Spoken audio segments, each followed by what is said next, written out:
முதல்ல நான் மரியாதைக்குரிய முன்னாள் ரயில்வே ஊழியரும் நிர்வாகியுமான குப்பன் அவர்களுக்கு எனது பாராட்டை நான் தெரிவித்துக் கொள்கிறேன். ஹீட் எக்ஸ்சேஞ்சர்ஸ் அப்படின்னு மிக நல்ல ஒரு ஆராய்ச்சி புத்தகத்தை ரயில்வே ஊழியர்களுக்கும் கல்வி பயிலுகின்ற மாணவர்களுக்கும் பொறியியல் மாணவர்களுக்கும் உதவி செய்கின்ற அளவிற்கு ஒரு நல்ல புத்தகத்தை 3 வால்யூம்களாக அவர் வெளியிட்டிருக்கிறார். அவருக்கு முதலில் எனது பாராட்டை தெரிவித்து, அதே போல இந்த நிகழ்ச்சியில் கலந்து கொண்ட சகோதரி சௌமியா அன்புமணி அவர்கள் இதற்கு முன்னால் அவர்கள் ரயில்வே துறையில் எந்த அளவிற்கு முன்னேற்றத்தை கொண்டு வந்தார்கள் என்பதை சொன்னார்கள். இன்று நானும் பெருமையாக சொல்ல முடியும், மரியாதைக்குரிய பாரத பிரதமர் மோடிஜி அவர்களின் தலைமையில் திரு அஸ்வினி வைஷ்ணவ் அவர்களின் மேற்பார்வையில் ரயில்வே அமைச்சராக மிக சிறப்பாக பணியாற்றி வருகிறார். மற்ற நாடுகளை விட மற்ற ஆண்டுகளை விட ரயில்வே மிக அபரிதமான லாபத்தை ஈட்டி இருக்கிறது. சரக்கு மற்றும் பயணிகள் மூலமாக மட்டும் 2.5 லட்சம் கோடி ரூபாய் வருமானம் வந்திருக்கிறது. ஆக எல்லா துறையும் லாபகரமாக செயலாற்றி வருகிறது.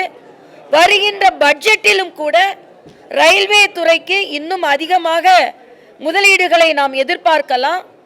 தமிழகத்தில் ரயில்வே துறை இன்னும் வேகமாக வளராததற்கு காரணம், தமிழகத்தில் அவர்கள் சொன்னார்கள், சில திட்டங்கள் ஏற்கனவே அறிமுகப்படுத்திய திட்டங்களை கூட நிறைவு செய்ய முடியாததற்கு காரணம், தமிழகத்தில் இருந்து மத்திய ரயில்வே அமைச்சரை வேகப்படுத்துவதற்கும் அதனால் தகவல்களை சொல்வதற்கும் இங்கே உள்ளவர்கள் தவறிவிடுகிறார்கள் என்பதும், நிலம் கையகப்படுத்துவதில் கூட பிரச்சனைகள் இருக்கும் என்பதனால் ரயில்வே திட்டங்கள் தாமதப்படுத்தப்படுகிறது என்று இங்கே ரயில்வே பயணியர் சங்கத்தை சார்ந்தவர்கள் மற்றும் பொதுநலவாதிகள் ஒரு கோரிக்கை வைக்கிறார்கள்.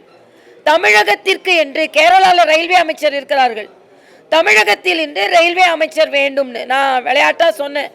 தமிழகத்தில் ஜெயிலில் அமைச்சர் இருந்தார், வெயிலில் வந்தவொடனே அமைச்சர் ஆனார், ஆனால் ரயிலுக்கு அமைச்சர் கிடையாது.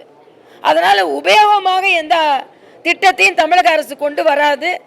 அதனால் அவர்கள் அந்த சங்கத்தை சார்ந்தவர்கள் கோரிக்கை வைப்பதைப் போல, மக்கள் கோரிக்கை வைப்பதைப் போல தமிழகத்தில் ஒரு ரயில் அமைச்சர் இருந்தால் இந்த திட்டங்களை வேகப்படுத்துவதற்கு உதவிகரமாக இருக்கும் என்பதும் எனது கருத்து.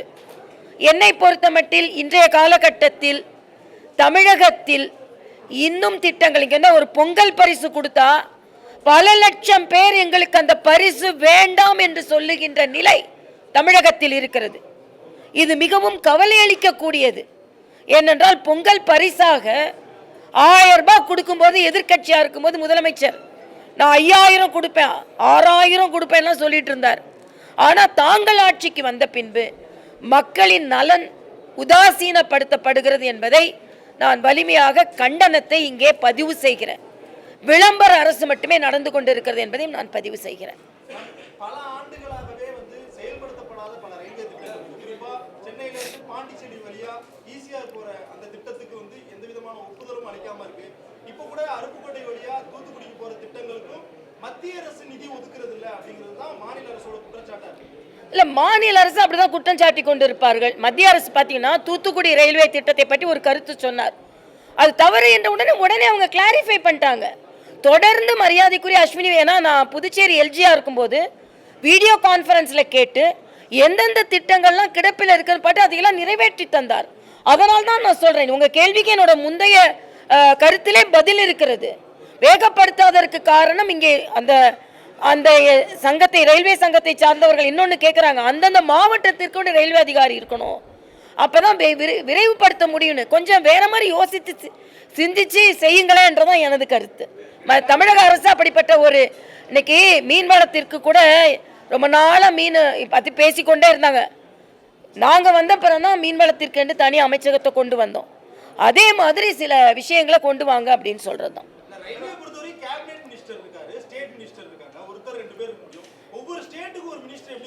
இல்லை இருக்கிறாங்களே, கேரளாவில் இருக்கிறாங்களே, விரைவுபடுத்த இல்லை அந்த சங்கத்தை சார்ந்தவர்கள் அது ஏன் அப்படிலாம் இருந்தால் நல்லது அப்படின்னு.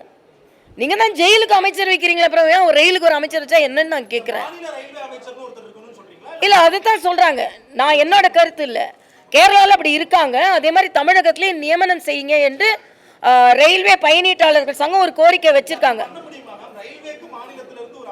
அப்படி இருக்குன்னு சொல்றாங்க. அது டெக்னிக்கல் ஃபீசிபிலிட்டி எனக்கு தெரியாது. இருக்கு, கேரளாவில் இருக்கு, நான் படிச்சதை தான் சொல்றேன்.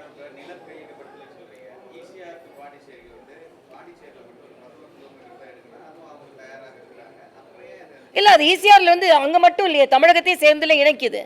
நாங்கள் ஏர்போர்ட்டுக்கே நாங்கள் நிலம் கேட்டோம், ஏர்போர்ட்டில் தமிழகமும் சேர்ந்து வருது. அதனால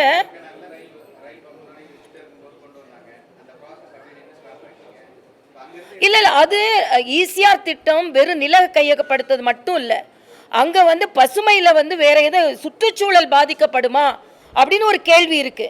அந்த கடற்கரை ஓரமாக அந்த ஈசிஆர் ரோடில் ரயில்வே திட்டத்தை அமைத்தால் அங்கே பசுமை சூழலுக்கு பிரச்சனை வரும். ஏன்னா நாங்கள் இருந்ததுனால சொல்கிறேன், அந்த ஆராய்ச்சியில் தான் தாமதப்படுத்தி தர.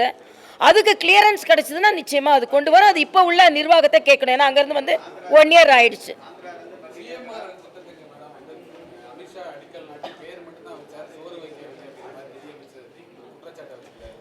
இல்லை, அதாவது இல்லை அது ஏன் சொந்த நிதியில் செலவு பண்ணீங்க? நாங்கள் பார்த்துக்கிறோம் நீங்கள் சொன்னீங்க, நாங்கள் பார்த்துக்கிறோன்னு சொன்னீங்க. அதனால நாங்கள் இந்த திட்டத்தை நாங்கள் நிறைவு செய்கிறோன்னு நீங்கள் செய்ய முடியாதுன்னு என்னைக்கு சொன்ன உடனே மத்திய அரசு அதற்கான நிதியை ஒதுக்கி இருக்கிறார்கள். அதனால இன்னைக்கு வந்து பல திட்டங்களை தமிழக அரசு விரைவுபடுத்தாததற்கு காரணம் அதன் மீது இவர்களுக்கு அக்கறை இல்லை. அக்கறை இருக்கின்ற எல்லா திட்டங்களையும் மத்திய அரசு செவிசாய்த்து கொண்டுதானே இருக்கிறது. அதைத்தானே நாம இன்னைக்கு சொல்றோம்.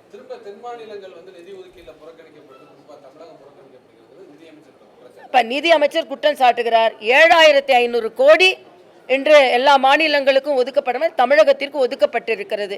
தமிழகத்தில் இது தொடர்ந்து இந்த குற்றச்சாட்டை வைத்துக் கொண்டே இருப்பார்கள். 1000 ரூபா கொடுக்கல, அதனால நாங்கள் வந்து மத்திய எங்களுக்கு கொடுக்கல அப்படின்னு சொல்லி கொண்டிருக்கிறார்கள். இது விவாதத்திற்குட்பட வேண்டியது. சும்மா எப்போ பார்த்தாலும் இந்த குற்றச்சாட்டை விடுத்துவிட்டு உண்மையிலேயே கொடுக்கப்படுவதை தமிழக அரசு மக்களுக்கு தெரியப்படுத்த வேண்டும் என்பதுதான். எந்த பாராபட்சம் செய்வதற்கு என்ன காரணம் இருக்கிறது?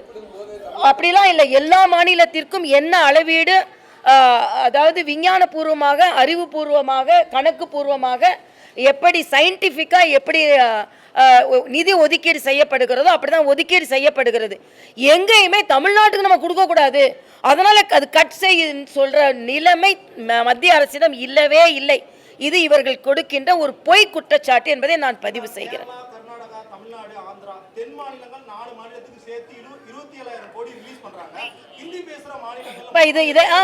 இது நான் ரொம்ப தவறு நான் சொல்றேன்.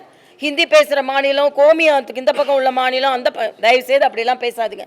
இந்தியாவின் ஒருமைப்பாட்டை மரியாதைக்குரிய பாரத பிரதமர் நிலைநாட்டி கொண்டிருக்கிறார். மத்திய அரசு எந்த பாராபட்சம் இல்லாமல் தான் நடந்து கொண்டிருக்கிறது. ஆனால் பாராபட்சமாக நடந்து கொண்டிருப்பதை போல ஒரு மாய தோற்றத்தை தமிழக அரசு ஏற்படுத்துகிறது என்ற குற்றச்சாட்டை நான் இங்கே வைக்கிறேன். அவ்வளவுதான் தம்பி. நான் சொல்லிட்டேன்ப்பா, நான் சொல்லிட்டேன். இதுக்கான பதில் சொல்லிட்டேன். நீங்க அப்புறம் வேணா வெரிஃபை பண்ணிக்கிட்டேன். சரி.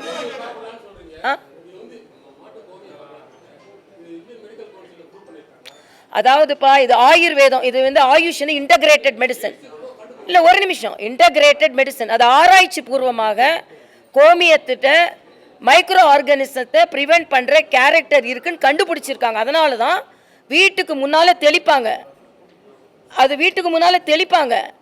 அதனால் அது வந்து ஆராய்ச்சி பூர்வமாக ஆயுர்வேதத்தில் மாட்டின் சிறுநீர் என்கின்ற கோமியம் மருந்து என்று எழுதப்பட்டிருக்கிறது. அது அமிர்த நீர் என்று குறிப்பிடுகிறார்கள் அதை. ஆக அந்த மருத்துவத்தில் ஆயுர்வேதத்தில் அது மருந்துன்னு சொல்லியிருக்காங்க. நீங்கள் வந்து நம்ம தமிழ்நாட்டில் நம்ம சங்க இலக்கியத்தில் மாட்டு சாணம் பூசிய முற்றங்கள் சொல்லப்பட்டிருக்கிறதா இல்லையா? அப்போ மாட்டு சாணத்தில் உங்களுக்கு கிருமி நாசினி இருக்குன்னா மாட்டு சிறுநீர்லையும் கிருமி நாசினி இருக்கு. அதைத்தானே நம்ம சொல்கிறோம். எல்லா மிருகங்கள் உள்ள நம்ம சொல்லலை.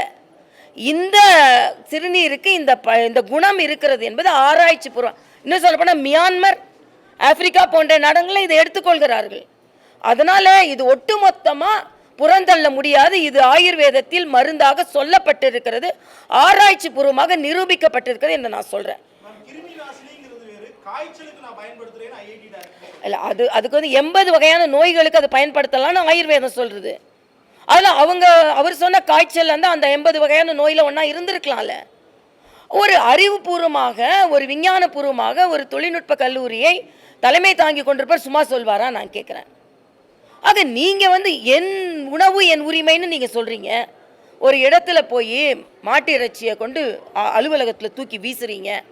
இதை மாதிரிலாம் செய்கிறீங்க. ஆனால் விஞ்ஞானபூர்வமாக அது மருந்து என்று சொல்லும்போது ஏன் அதை ஒத்துக்கொள்ள மறுக்கிறீர்கள்? பாஜகவோ இல்லை என்றால் இந்திய பண்பாட்டு முறையில் எது சொன்னாலும் அதை ஒத்துக்கொள்ள மாட்டோம். அது படித்தறிந்தவர்கள், அது உண்மை. அவருக்கு என்ன உள்நோக்கம் இருக்க முடியும்? கோமியம் என்பது அது பதப்படுத்துவது. பஞ்சகவியம் என்பது இன்னைக்கு அமேசான்லேயே கிடைக்குது. அதனால் இது சயின்டிஃபிக்காக ப்ரூவ் பண்ணது என்பது ஏன்னா இன்டகிரேட்டட் மெடிசனில் எனக்கு நம்பிக்கை உண்டு. நான் வந்து மருத்துவம் படித்த, அலோபதி படித்த டாக்டர். ஆனால் ஆயுஷ் என்ற இன்டகிரேட்டட் மெடிசனில் எனக்கு நம்பிக்கை உண்டு. அதில் இதுக்கு என் நம்பிக்கை எனக்கு இருக்கிறது. அதே நான் சொல்கிறேன். நடிகர் விஜய் வந்து பரந்தூர் சென்று அங்கே கூடிய மக்களை சந்திச்சிருக்காரு. விமான நிலையத்தை வந்து கடுமையான வேறு இடத்துல வந்து விமான நிலையத்தை எப்போ சொல்கிறாரு? 910 நாட்கள் மக்கள் போராடுறாங்களாம். 910வது நாள் இவர் போறாராம். பரந்தூருக்கு பறந்து போனாரா நான் கேட்குறேன். மறந்து போனாரா? இதுவரைக்கும் மறந்து போன பரந்தூருக்கு திடீரென்று பறந்து போனார்னா என்ன அர்த்தம்? சினிமாவில் நடிக்கும் போது பரந்தூர்லாம் நம்ம காதிலே விழாதுப்பா. டேக் மட்டும்தான் போகும். இப்போ டேக் ஆஃப் ஆகணும். சினிமாவில் நடிக்கும்போது டேக் மட்டும்தான் கேட்கும். பரந்தூரில் மக்கள் ஓலம் போட்டுட்டு இருப்பாங்க, அப்போல்லாம் கேட்கவே கேட்காது. அங்கே முடிச்சுட்டு இங்கே டேக் ஆஃப் ஆகணுன்னோட நான் இங்கே ஒரு டேக் ஆஃபுக்காக அங்கே போயிட வேண்டியது. என்னப்பா இது? இது வந்து மாநில அரசு தேர்வு செய்து கொடுத்த இடம்.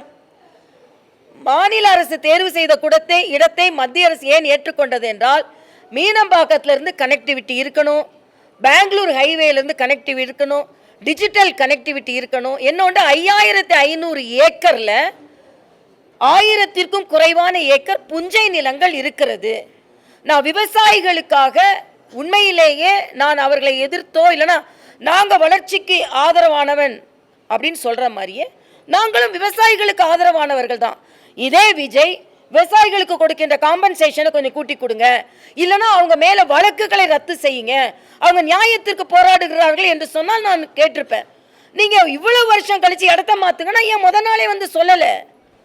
இன்னொரு இடம் இருந்தால் சொல்லுங்க. இப்போ இவ்வளவு பண்ணி நிலம் கையகப்படுத்த ஆரம்பித்த பின்பு நான் பரந்தூருக்கு வருவேன் என்றால் அது பொதுநலமா சுயநலமா என்று நீங்கள் புரிந்து கொள்ளுங்கள் என்பது எனது கருத்து. நன்றி தம்பிங்களா.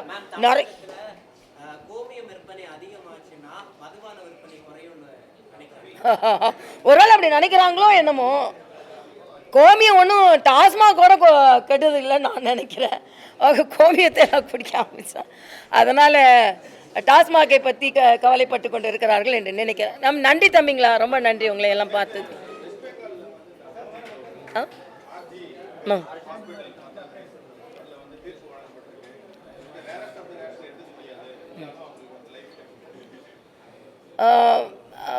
உண்மையிலேயே ஒரு நியாயம் கிடைத்திருக்கிறது. தாமதப்பட்ட நீதி தடுக்கப்பட்ட நீதின்னு சொல்வாங்க. இதில் கொஞ்சம் சீக்கிரமாகவே தீர்ப்பு சொல்லப்பட்டு இருக்கிறது. அதற்கு மக்கள் போராட்டம் ஒரு காரணம். இனிமேலாவது பாலியல் குற்றவாளிகள் திருந்துவார்கள் என்று நான் நினைக்கிறேன். இதில் ஒரு வித்தியாசமான தீர்ப்பு கொடுக்கப்பட்டு இருக்கிறது. தூக்கு தண்டனைனா அவன் செத்து போன அப்புறம் அவனோட கொடுமை அவன் என்ன நடத்தினான்னு தெரியாது, நீ வாழ்நாள் முழுசும் நீ கொடுமையை அனுபவிக்க வேண்டும் என்று ஒரு தீர்ப்பு சொல்லப்பட்டு இருக்கிறது. ஆக இதே போல் நாடு முழுவதும் உள்ள எல்லா மாநிலங்களிலும் உள்ள பாலியல் குற்றங்கள் வழக்குகள் தீவிரப்படுத்த வேண்டும். தமிழகத்திலும் நேற்று வந்து அந்த கொடூரனை உயர்நீதிமன்றத்திற்கு அழைத்து வந்திருக்கிறார்கள். தீர்ப்பு கிடைக்கணும். இதில் நான் ஒரு இது பார்த்தேன். சபாநாயகர் அப்பாவு தம்பி அப்படின்னு அவர் அழைக்கிறார், தம்பியம். ஆக இதை மாதிரி அரசியல் தலையீடெல்லாம் இல்லாமல் தீர்ப்பு வர வேண்டும் என்று நாங்கள் நினைக்கிறோம்.